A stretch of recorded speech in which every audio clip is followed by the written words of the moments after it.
Hello, everyone, and welcome to another episode of Reckless Paradise Podcast. I'm your host, Dystro, and tonight's episode, it is the end of May, and why not go into, into not a dying day sort of thing.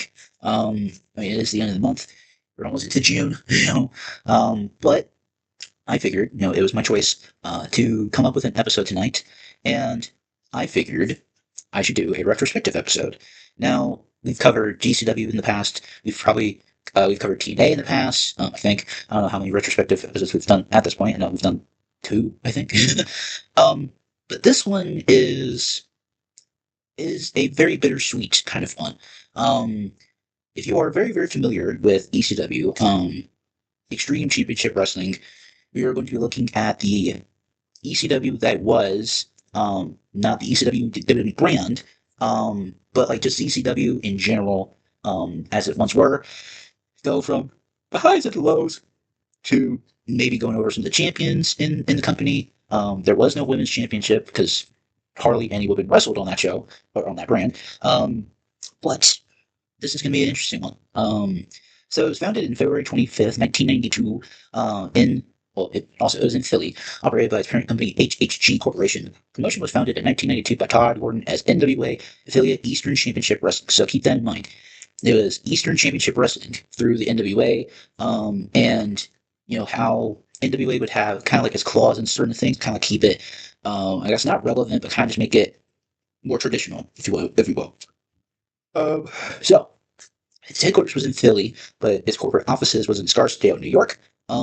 And then the following year, its business wrestling manager Paul Heyman took over creative from the promotion, took over the creative end of the promotion from Eddie Gilbert. Under Paul Heyman, the promotion was rechristened as Extreme Championship Wrestling.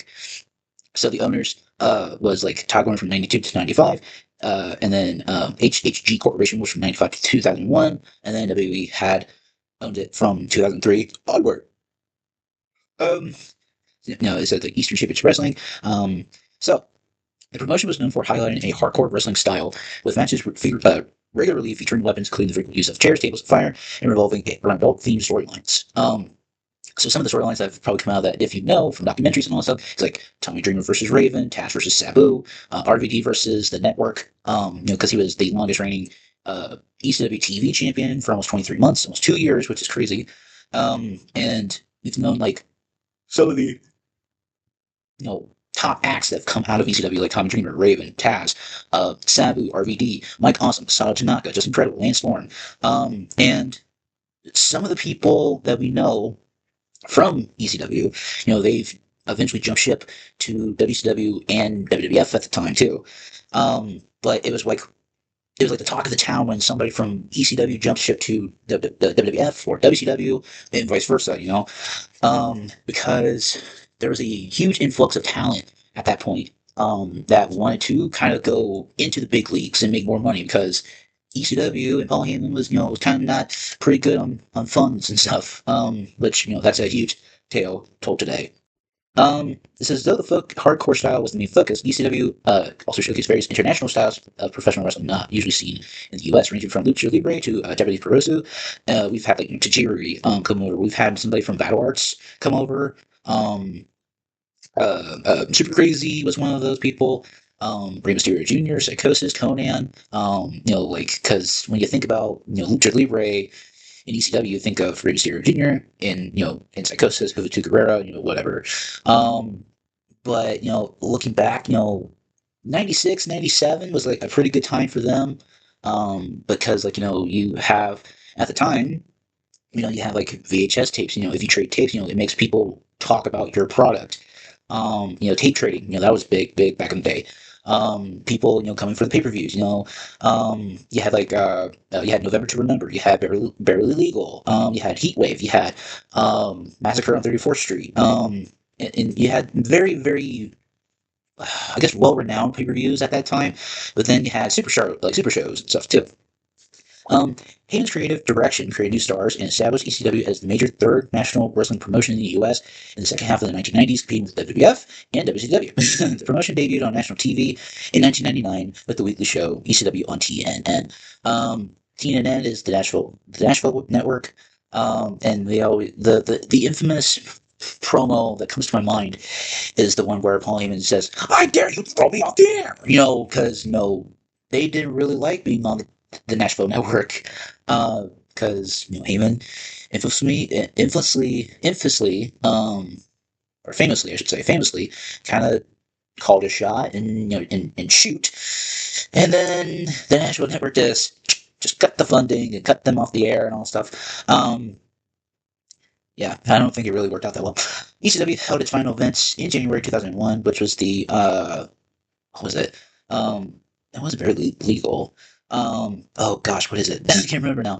Shortly before the parent company folded, when it was unable to secure a new television contract, the World Wrestling Entertainment purchased the assets of the company from bankruptcy in January 2003. Following the success of the One Night Stand tribute show in 2005, which had oh god, it had Rey Mysterio and Sabu on there. Yeah, yeah, I remember. It was Dudley Boyz versus Sandman and Tommy Dreamer. We had Chris Benoit versus Eddie Guerrero. And we also had Mike Awesome versus Masato Tanaka. Um, the 2006 one, that's the one I was thinking about.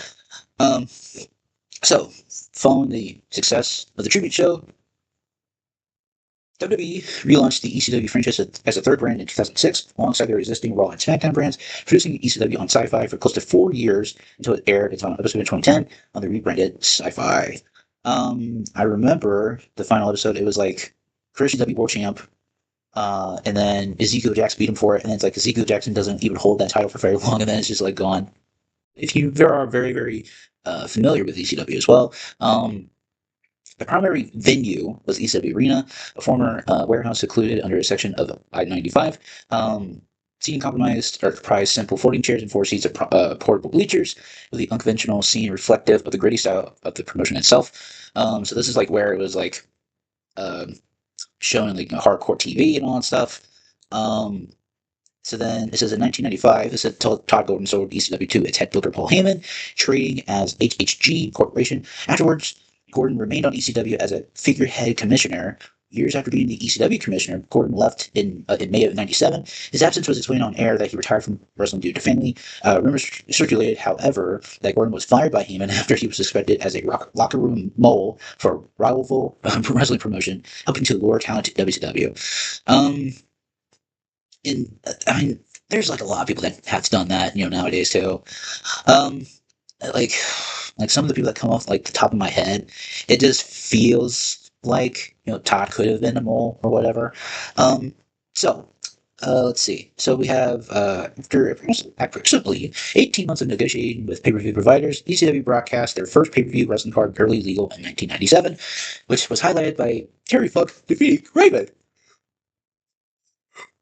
to win the ECW World Championship. Gaining access to pay-per-view was both seen internally and externally as a major milestone for ECW, as it added major revenue stream to their company in addition to greatly expanding the size of the company's audience. Although Barely Legal was broadcast from the ECW Arena, ECW's transition to pay-per-view would see ECW gaining access to much larger venues. For example, ECW's November to Remember 1997 pay-per-view just months later saw the company perform before over 4,500 fans in the Golden Dome in Monaca, Pennsylvania. In June of '97, the company's WrestlePalooza '97 featured Raven's final ECW match before leaving for WCW. In this match, Tommy Dreamer finally beat Raven, his longtime nemesis, but then Dream celebration short-lived, though, as Jerry Lawler, along with Sabu and RVD, showed up to attack Lawler. I remember watching like the rise and fall of ECW documentary, and they talked about the night when Jerry Lawler, Sabu, and RVD showed up and attacked Dreamer, and a lot of those people that were trying to come from the back and also like try to like beat him up. I remember, I think it was the Deadlock Boys. They were watching the Raw that was like when they were promoting ECW, and you had Jerry Lawler being like like talking about ECW as like a small time promotion, not making it anywhere and all that stuff, and he was just like having enough like doesn't want to have to listen to his shit and all that crap. It was like kind of funny. Then that set up a match between Dreamer and Lawler at the pay-per-view Hardcore Heaven '97, which was won by Dreamer. Which I mean, like, you gotta have you gotta have your boy, like the person that's been there since day one, go over on Jerry Lawler. I think I think it was like one of those things where it's like, okay, like if I let you beat me, like, I gotta get my lick back somehow or something. Um, and then it says ECW continued through 98 into early 99 with a string of successful pay-per-views, which they did. So, in August of 1999, ECW began to broadcast nationally on TNN for what was initially a 3-year contract as ECW on TNN. Despite very limited advertising, a minimal budget, and disputes with TNN reflected in the network stable, which was like Don Callis, I think Steve Corino was in there, Tajiri, Jack Victory was in there, Rhino.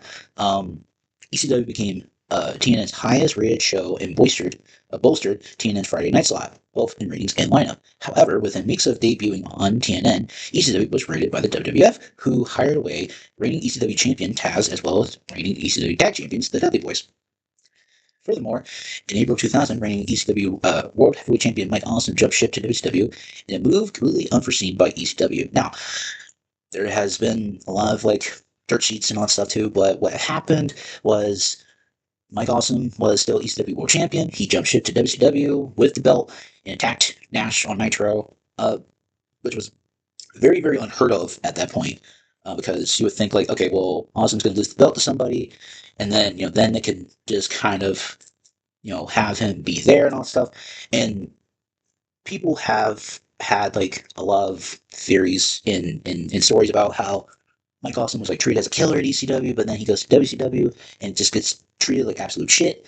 Um, Story goes Vince Russo didn't really like Mike Awesome because he was a cousin to Horace Hogan, which is crazy. Um, and and if you have the name Hogan in your name, Vince Russo's not gonna like you very much because he's gonna treat you like shit.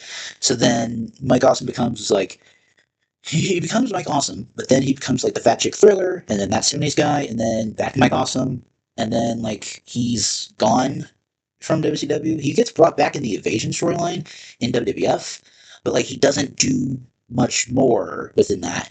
Um, I've always liked Mike Awesome as ECW World Champion because he's killed a lot of dudes with his Awesome Bomb. I mean, especially the dude is like built like a brick shit house. He can fly. He can wrestle. He can do whatever he wanted to. And you'd be like, yes sir, okay, yeah, you go ahead and do that. Because like and plus he's been to Japan and he's competed in hardcore matches in Japan too. So if you have a guy like Mike Awesome, why not capitalize on that momentum by like he shows up on Nitro, attacks Nash. Why not just be like, yeah, like I'm the guy that put Kevin Nash on the shelf more, like whatever. But since Vince Russo was still having the book and he was running the show, bro, you know, it kind of just, I think for him, he's just like, okay, well, I'm gonna put you in this gimmick, bro, and you're gonna run with it, bro, and I don't like you and all stuff. And it's just like he was just playing favorites with everybody. I feel like. I mean, that's not to say no WCW didn't have a good booking committee, but but I mean, it's like WWF is still on top, and ECW and WCW are not. Um, so go back to the thing here. It has been suggested that Austin refused to sign a new contract with ECW until Paul Heyman paid him overdue wages. That's another thing that Paul Heyman was kind of known for. He would kind of be like, "Yeah, we got money, we got this, we got that," and then and then like the boys would not get paid, and it was like bounce checks and shit. It was not good. There were rumors that WCW Executive Vice President Eric Bischoff wanted Awesome to drop the ECW World Championship and the belt in the trash can on television, as had done previously with the WWF Women's title held by Medusa. Well, that's a whole other story for a whole other time. But I know there was a Deathlock episode on that thing too. I feel like Medusa didn't really get much of her due in WWF at that time. Like she was a really, really good women's wrestler from Japan, and applies for craft in America and all that stuff, and goes up against Bull Nakano for fuck's sake, and has really, really good matches with Bull Nakano. Shit, I would have given him like 20, 25, but it's like back then we didn't have that back then, because it was more of a men's sport back then. Now it's like women sometimes they get 10, 15, 20 plus minutes sometimes. Not in the case of AEW sometimes, but hey, like you gotta try to build up the women's division. I guess I could show you. Um, so that's when we just dropped the belt in the trash can. Huge news and all that stuff. And I would have. I don't know if like Austin would have done that. Like I think he would have just been like, no, I'm not gonna fucking do that. Um, like Having Awesome do that, I feel like that would have burned a bridge with Paul Heyman in ECW because a lot of those people, especially former ECW guys, like like Raven, Sandman, Dreamer, Taz, and all that stuff, like that would have made Mike Awesome have mega heat with people backstage. Um, After Paul Heyman filed an injunction, WWE refrained from having Awesome appear on Nitro with the belt, but did acknowledge him as the champion. Eventually, a compromise was reached. Awesome, a WCW employee and the reigning ECW World Champion, appeared in a April 2000 ECW event in Indianapolis, Indiana, where he lost the title to Taz, who was working for the WWF. Taz would then lose the title to Tom Dreamer at SummerSlam 2000 to return the title to ECW's possession, ending is what considered to have been one of the more peculiar arrangements in professional wrestling history. So that was like their compromise to get the belt off of Mike Awesome. It was like Awesome, who was a WCW employee, and then you have Taz, who was working for the WWF at the time, who wasn't really doing much of anything. Um, win the ECW championship, goes to SummerSlam. Tommy Dreamer beats him for it. But I remember in the documentary, the Rise and Fall of ECW, Tommy, he did not want to. I know he didn't want to win any belts at that point. I know when Raven came back in '99, he won the tag titles with him. And then go to 2000, and also he wins the world championship. But it's like you gotta win the big gold one at some point, because not a lot of people could have done that. Like I know, like around that time period, you had Funk, you had Taz, who's the world champion. You had Just Incredible, Steve Corino, Sandman. He was like a former like 3, 4 time world champion at that point in 2001 when he won it. Rhino was like the last world champion and world television champion. Um, there was not a lot of people that would have fit that world championship material. That's why you had the television championship and the tag team championships, but there wasn't much tag teams in that division. You had the Eliminators, you had the Gangstas, you had Dudley Boys before they left, you had Chair Swinging Freaks, which was Balls Mahoney and Axel Rotten. I think you had the Baldies, which was DeVito and Angel. You had oh god, uh, Joey Matthews in York, or Joey Mercury and yeah, Joey Mercury in York. Um, oh God, like who else? Like you had like Sandman. I think Sandman and Too Cold at one point. I know Taz and Sabu was a tag team at one point too, but they were like bitter rivals that were a tag team and all shit.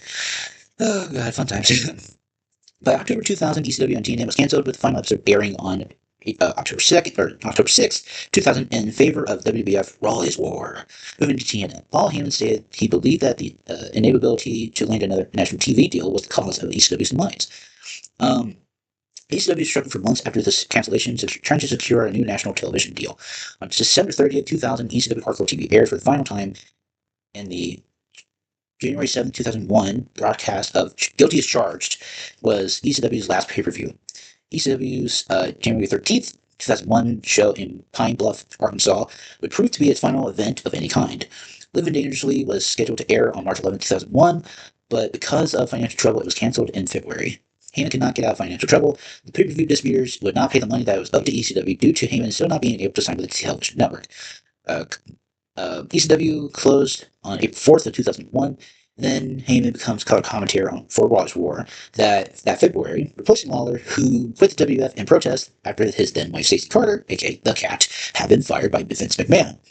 Had supposedly never told his wrestlers that ECW was on its last legs and was able to pay them for a while. Heyman noted in later years they had made an effort to put ECW on the USA Network, then the former home of Raw's War, unsuccessfully, despite McMahon having sent an email encouraging USA Network executive Stephen Chow, I should say, sorry, to add ECW to their programming. ECW was listed as having assets totaling $1.38 million, included in that number was $860,000 in accounts receivable owed to ECW by in-demand network pay-per-view, Acclaim, and original San Francisco toy company, which was Action Figures. So they were listed as having assets totaling $1.38 million. Included in that number was 860 in accounts receivable owed by In-Demand, which was pay-per-view, Acclaim, which was the video game, and then the toy company, which was the action figures. Damn, that's crazy. Let's see. The balance of the assets were the videotape library, which was 500 grand, a 1998 Ford truck, which was 1950, 19,500, I should say. Um, and the remaining inventory of merchandise was worth $4. Jesus. The liabilities of ECW totaled, holy crap. The liabilities of ECW was 8,881,000,000, or no, wait, I'm sorry, $8,881,435.17. God Christ. um, Wrestlers in town were listed with amounts owed ranging from $2 for Sabu and Steve Corino to hundreds, in some cases thousands of dollars. The highest amounts owed to talents were Rob Van Dam, which was $150,000, Shane Douglas was $145,000, Tommy Dreamer was $100,000, Joey Styles was $50,480, Rhino was $50,000, and Francine was $47,275. Wow, that is crazy. Like the highest amount was Rob Van Dam, which was 150 grand. That is crazy, dude.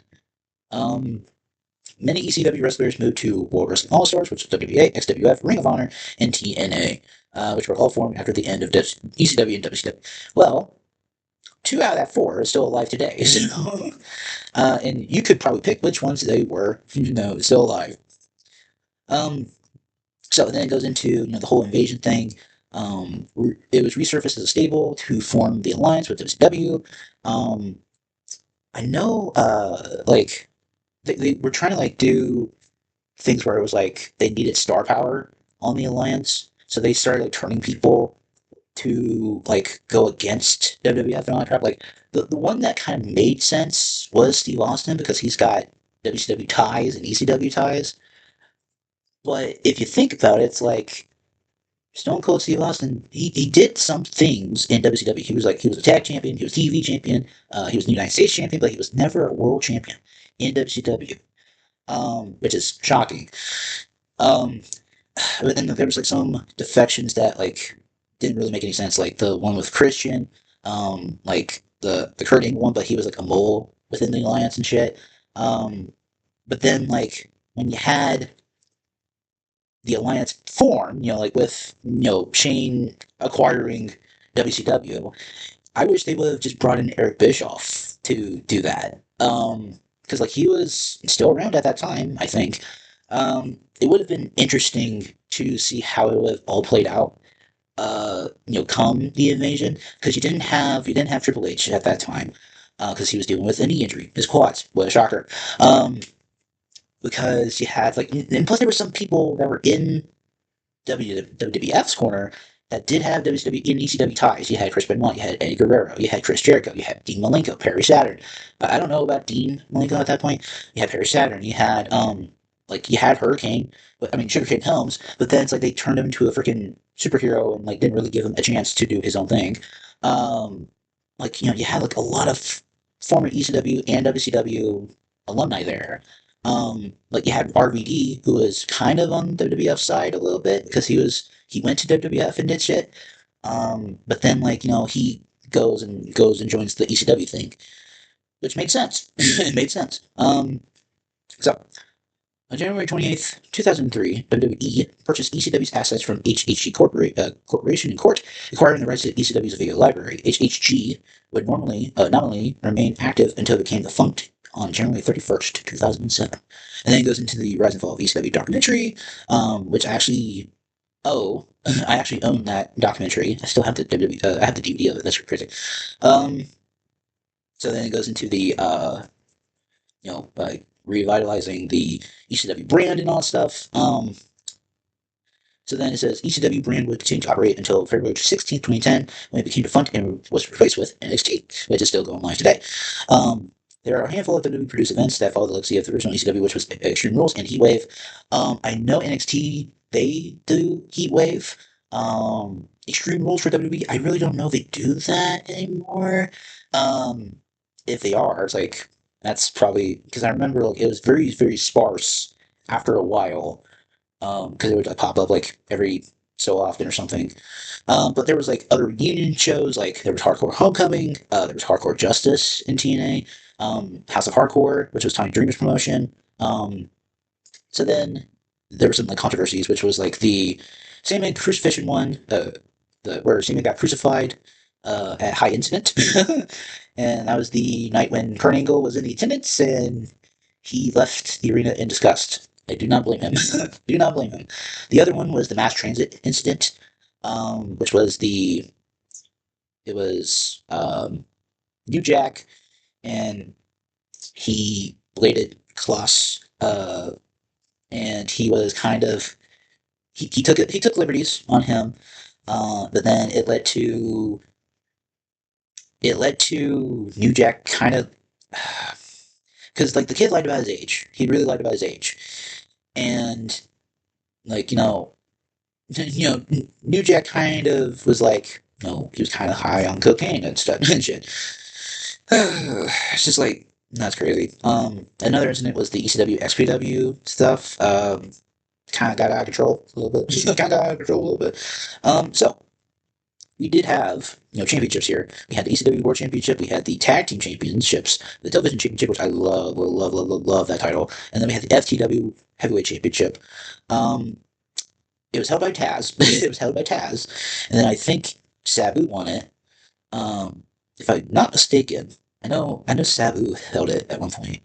Um, yeah, Sabu held it at one point, and then like, and then Taz won it back, and then it got unified with the World Championship. That's what I thought it was. Um, Television champion. Like there were so many reigns. Like, but the most prominent one was the RVD one. He held it for like it was like he held it for like close to like almost 2 years, which is freaking crazy. I know Too Cold he was a very very well renowned TV champion, also with Dean Malenko and Eddie Guerrero. Like I wish they would have done a triple threat between Scorpio, Guerrero, and Malenko. That would have been sick. Um, yeah, Chris Jericho was the TV champ. Yeah, okay, so there it is. So okay, so RVD, okay, here it is. So he held it for 700 days, 121 title defenses. Jesus, that's crazy. So then at that point, like he got injured, and as a result, the network forced him to relinquish the title. Network was, it had Cyrus the Virus, which was Don Callis, Rhino, Tajiri, Scotty Anton, Steve Carino, Jack Victory, and Louis Dangerously. And then some of the allies was Justin Credible and Storm, the Impact players, Jason Knight, the most sexiest man alive, Don Marie, and Francine. Man. Louis Dangerously was Sign Guy Dudley. Steve Carino, he still does wrestling stuff still to this day. That's actually kind of cool. Scotty Anton, formerly Scotty Riggs in WCW, Tajiri, he's still wrestling to this freaking day. I mean, like he's still killing it. Like, and he's what, like, yeah, he's 55. He's mid 50s. That's crazy. Rhino, I think he's wrestling still. Yeah, he's a freelancer. And then Don Cal, Cyrus Virus.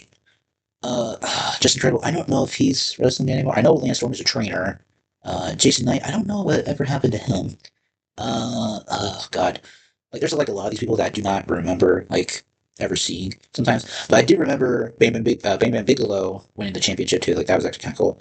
So Crazy Theory and Rhino, and then it got deactivated in '01, and then I remember, yeah, okay, that's right, because Matt Cardona beat Rhino for the championship at a GCW show, and then said the next day he threw the title into the trash can. Said this reign was not recognized since WWE owns the rights to that title.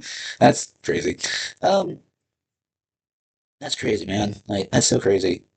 It's crazy that RVD his first title reign, his first reign as champion, 700 days. That is fucking crazy. Tag team champions. I know, like off the top of my head, we had. Oh yeah, I remember. I forgot. RVD and Sabu were tag champions too. Um, let's see. So we had Tommy Dreamer, Johnny Gunn. Okay, Kevin Sullivan, Tasmaniac. Okay, so this was just way before Taz was the thing. Public Enemy was Johnny Grunge and Rocket Rock. Cactus Jack and Mikey Whipwreck. That was another good one. Triple Threat, which was Benoit and Dean Malenko. Love them as a tag team. I love them in the whole Four Horsemen in WCW too. I wish they would have tagged more in WWF as part of the Radicals when that was still a thing. Raven and Stevie Richards, Pitbulls, like not the most prominent tag team there. Two Cold Scorpio and Sandman. I forgot that. I think I remember them being a tag team, but this is like when Sandman was managed by woman Nancy Sullivan. Um, Eliminators, Cronus and Saturn, Gangstas, of course, Dudley Boys, of course. And it feels like they traded like, back and forth like a lot, Full Blood Italians, Little Widows, Tracy Smothers, hey, forget about it. Kingdom Express, Doug Furnace, and Philiphone, which I haven't seen them ever, man. No, they were. I think I want to do that as like a I guess like career breakdown of them because I don't really know much of their stuff, but I know some of their stuff. I might have to put a little pin in that. Chris Candido and Nick Storm, RVD and Sabu, Balls Money is Basao Tanaka. That's gotta be the crazy freaking tag team. I know Spike Dudley Balls was one. Impact Players was one. Vacant. Yeah, Unholy Alliance. That's right. That's right. Because it was Mikey Whipwreck and Tajiri. Then Danny Doring and Amish Roadkill. God. um, yeah, like those were all the tag teams like at that point. Like, and plus it didn't matter who was like with who. It's like as long as you're a tag team that you gel together, you're in the hunt. Um, I kind of wanted to go over some of the like I guess pay-per-views. So we had like you have House Party, you had CyberSlam, you had Big Ass Street Bash, which was that was like a big one for them at that time. I know Hardcore Heaven was one, Heatwave was one, Natural Born Killers was one, I think. Um, yeah, I remember Ultimate Jeopardy. I remember that one. High Incident was one, I think. November to Remember remained one, and I think Holiday Hell remained one. Um, Chris Candido versus Sabu. That's gonna be an interesting one. Current Eliminator versus RVD and Sabu. Okay, damn, Sabu doing double duty. Damn, like that's gotta be crazy, bro. Okay. Okay, that's kind of crazy. I have to watch that. But yeah, okay, I remember Beverly Legal because that was the Michinoku Pro six-man tag that really stole the show for that pay-per-view. Um, and plus Taka fucking Michinoku is still wrestling to this day too. It's fucking crazy. Um, but yeah, that was a very interesting like look into ECW, like when it first began to it's what it's now and all that stuff. Um, this is actually really cool. It was actually really good, like kind of like looking back at it, because I didn't really know much of ECW. Like I've seen like some of the documentaries, I've seen some of the pay-per-views and all that stuff, and I know what they are, like what they do. But some of the ring work that they had at the time, it's like with GCW now today. Because you have the hardcore matches, but then you also have the technical wrestling. You have like the tag teams and all that stuff. Um, and somebody has brought it up for like ECW back then is like what GCW is now. Because it's got a little bit of everything for everybody. Um, and I actually kind of agree with that, you know. But yeah, this was actually really fun. Like looking back at ECW, like I said, like from what it was to what it is now. I wish like if they had gotten the TV deal, I wish like if they had gotten the TV deal, I wonder if it would have still been on the air to this day. And plus maybe if like Ring of Honor didn't happen, maybe all those people from Ring of Honor would have just went to ECW. Um, and I mean, yes, like they would have had to change up a lot of shit to be what it is now. Because like with the current day product and all that stuff like that, cater to kids, adults, and seniors and all that stuff. Um, but I wonder what you guys would think in the comments down below. What would you think if ECW was still on TV? Would it succeed? Would it fail? Let me know in the comments down below. Now, this is the end of May. Um, Man, what a month has it been? It's been a crazy month filled with crazy shit going on. Um, so, if you made it to the very end of this video, we do really appreciate it. If you like what we do, please subscribe and follow us on all social media links in the description below, which will take you to a link tree page, which will take you to our Instagram pages, Twitter pages, podcast Reddit pages on there, maybe even YouTube channels on there. And tonight's song of the night is by The Warning. Um, I gotta tell you, those three girls are gonna be, they're already mega global mega stars and all that shit. But the album that came out, I think last year, yes, which was Keep Me Fed. Their opening track, which was 6 Feet Deep. I've been listening to that song a lot lately, within like the last 2 days or so. um, so that is going to be the song of the night. 6 Feet Deep. There's a music video for it. It did come out close to 2 years ago. And I think it was like around the time when it was like kind of almost like Halloween esque because it was like very very spooky. Um, and I actually really love that song. So yes, that is tonight's song of the night, and I will see you guys in June. Peace.